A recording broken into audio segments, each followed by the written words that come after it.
राम राम सारे बहन भाइयों को। कार्तिक मास में हमें कार्तिक मातम रोज पढ़ना चाहिए। एक अध्याय जो मैं पढ़कर सुना रही हूँ, हमें पढ़ना चाहिए या सुनना चाहिए। अध्याय कार्तिक मातम, पहला अध्याय। नैमिषारण्य तीर्थ में श्री सूत जी महाराज 88,000 शौनक आदि ऋषियों से बोले, अब मैं आपके सामने कार्तिक मातम की श्रेष्ठ कथा कहता हूँ, जिसे सुनकर मनुष्य सब प्रकार के पापों से छुटकर वैकुंठ को प्राप्त कर लेता है। सूत जी ने कहा, श्री कृष्ण जी से आज्ञा लेकर नारद जी के चले जाने पर सत्यभामा प्रसन्न होकर श्री कृष्ण से बोले, हे नाथ, मेरा जीवन सफल हो गया। मेरे माता पिता भी धन्य है, जो आपकी 16,000 रानियों में मैं अत्यधिक प्यारी हुई।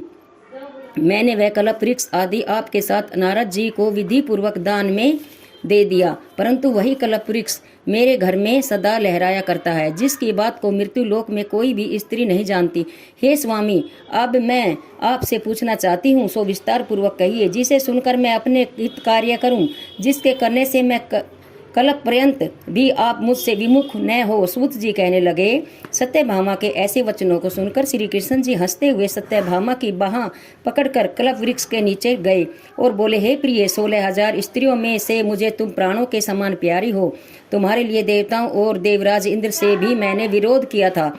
उस महा अद्भुत वार्ता को सुनो। सूत जी बोले, एक दिन श्री कृष्ण भगवान ने सत्यभामा के साथ गरुड़ पर सवार होकर इंद्र लोक में जाकर कल्प वृक्ष मांगा।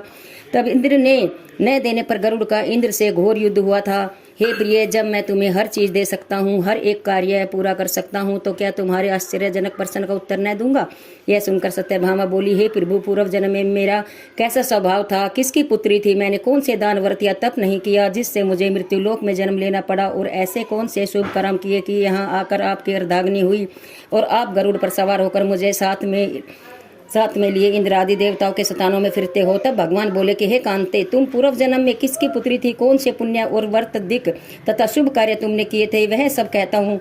पूर्व समय में सतयुग के अंत में मायापुरी में अत्रि गोत्र में वेदों और यज्ञों का जानने वाला देव शर्मा नाम का ब्राह्मण रहता था। वह रोज अतिथियों की सेवा, हवन और सूर्य भगवान की पूजा किया करता था, इसलिए सूर्य की तरह तेजस्वी था। उस ब्राह्मण के बुढ़ापे में एक गुणवती नाम की कन्या हुई, जिसका विवाह उस पुत्रहीन ब्राह्मण ने अपने चंद्र नाम के शिष्य के साथ कर दिया और वे दोनों पिता पुत्र की तरह रहने लगे। एक समय वे दोनों कुशा और समिधा लेने के लिए वन में हिमालय की तलहटी में पहुंचे और उन्होंने एक राक्षस को अपनी तरफ आते देखा, जिसके भय से उनके शरीर शिथिल हो गए और उनमें भागने की शक्ति भी नहीं रही। तब राक्षस ने दोनों को मार डाला। उनके धर्मात्मा होने के कारण मेरे पार्षद उनको वैकुंठ में ले गए, क्योंकि उन्होंने आजीवन सूर्य की पूजा की थी, इसलिए मैं दोनों पर अति प्रसन्न हुआ।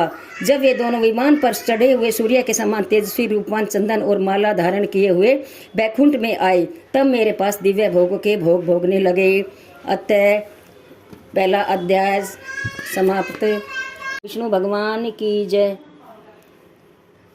अब मैं ज्ञान की बात में आपका स्वागत है। हमारे ऊपर ईश्वर की दया, महात्माओं की दया और शास्त्रों की दया है। ऐसा मौका पाकर भी हम अपना कल्याण न कर पाए तो ये हमारी मूर्खता है। जय श्री राम।